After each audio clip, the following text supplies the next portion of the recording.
So, looking at your interest and enthusiasm on the exercise, we have another one.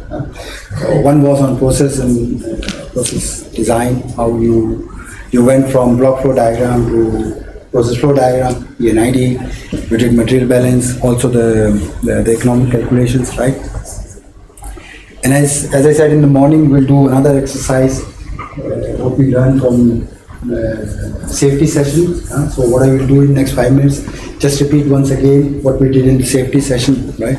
And you will be given or rather I have already given you a flow sheet and mark the part. So on this part you will try to do a small HASOP and try to see if safety systems provided are enough, or if you want to recommend something else to make it even more safe, right?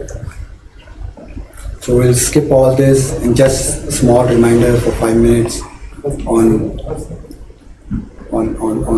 HASOP and SIL, right? So basically HASOP is a systematic method to check if the safety system or safety layers provided on the design are enough or not. So how you do that? The key thing is you select guide words and parameters. So guide word could be more, less, no, something like this. And the parameters are flow, temperature, pressure. We saw. I'll show you. Combination of these two means deviation. So more flow, less temperature, high pressure, whatever, right? You identify the cause for this. Why you will have no flow, why you will have more flow. So for example, if we say on this point there is no flow, inlet of the compressor, no flow could be because the valve at inlet of the compressor is by mistake closed. So you identify the cause, why, right? Identify the final consequence. So, for example, this pressure sensor is not working downstream the compressor. So what could happen? So you will say, right, continuous supply of energy to the compressor, pressure increasing, pressure increasing or crossing the design pressure of downstream equipment, pipe, reactor, whatever it is, right? And loss of containment, right? Possible fire and fatality. So final consequence, you will think about it, right? And identify the frequency of deviation. So as we said, guide words, no, more, less, as well. You remember we talked about probably the supply of CO is suddenly not so pure. Some other reactants are coming, and because of this impurity in your CO, you have some side reaction.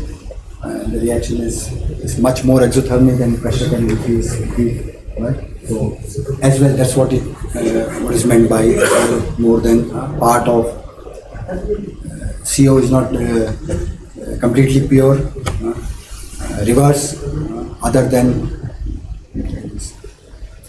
parameters are flow, pressure, temperature. Of course, yes, you can make picture. Yeah, so that's about the small I think you paid attention on this example you did yesterday or day before yesterday, or you should be able to do similar thing. So in SIL, what we do normally, first of all, you try to establish consequence, right? And consequence could be, for an example, reactor rupture or explosion, and final consequence would be you try to establish how many fatalities you can have, and based on this you will specify or agree on severity level. If it's, let's say, somewhere in this region, the acceptable is this much, it's very high, right? Somewhere in this region, acceptable probability is much lower, right? So for sake of simplicity, just keep this number in mind. that if for our example your acceptable probability is 1 in 10 to the power 6 units, right? Then what we do, we look at all these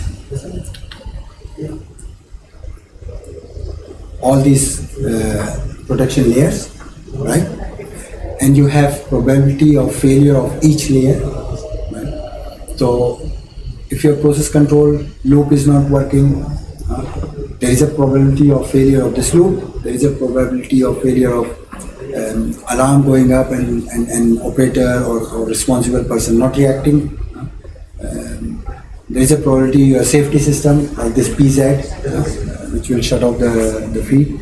It will not work, PSU will not work. So to have the loss of containment, you need to have all these failures happening at the same time. Then we saw this high school mathematics on probability of event A and probability of event B. But probability of event A and B happening at the same time is multiplication, right?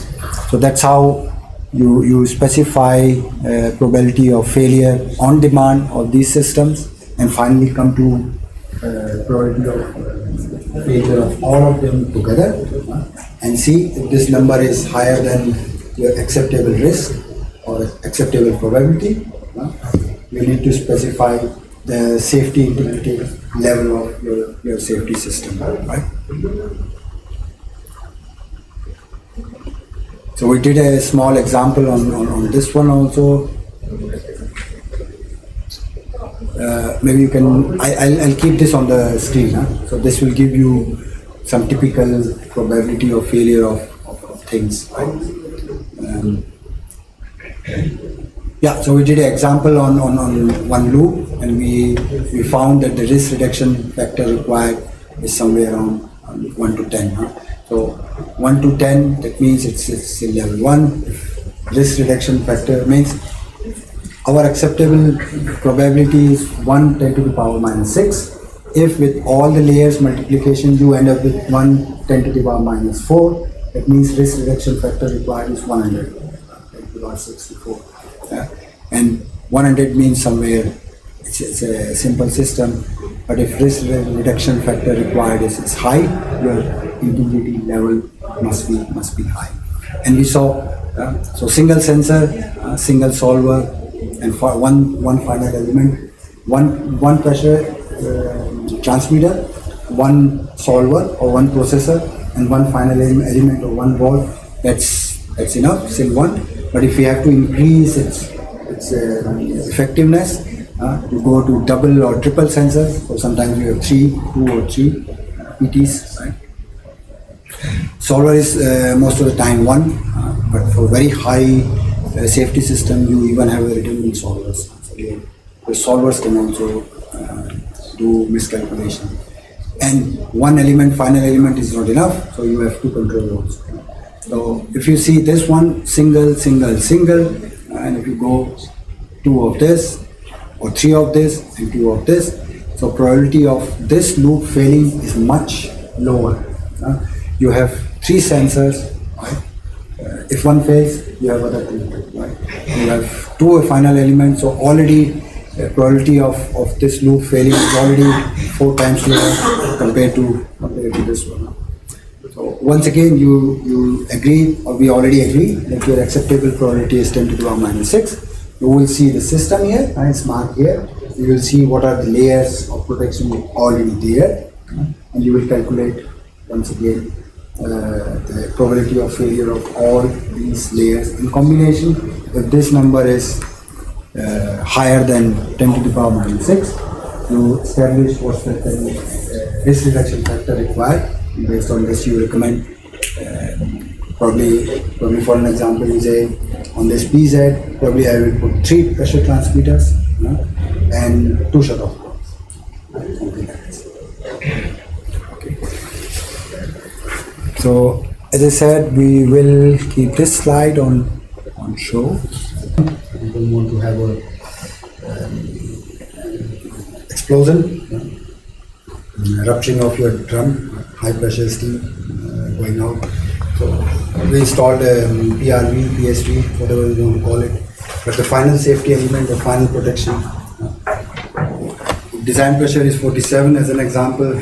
You set the pressure of PRV at 47. So before you go above your design pressure of drum, you simply release some of the steam and thereby reduce the pressure, right? So that's basically about the process. I explained the note. So normally in HASOP you need to have a process engineer. So I played that part already and explained the process once again. But within the team, align yourself between yourself once again. Everybody understand the process and what are the layers of protection there, and everybody understands function of each layer and how they operate. And here we said, as an example, 43, 45. So those numbers also needs to be, let's say, agreed and known to everyone before having a fruitful discussion. Right? So looking at the sheet, it's empty, but section I already wrote, steam drum. So that's your node, right? So yeah, you have.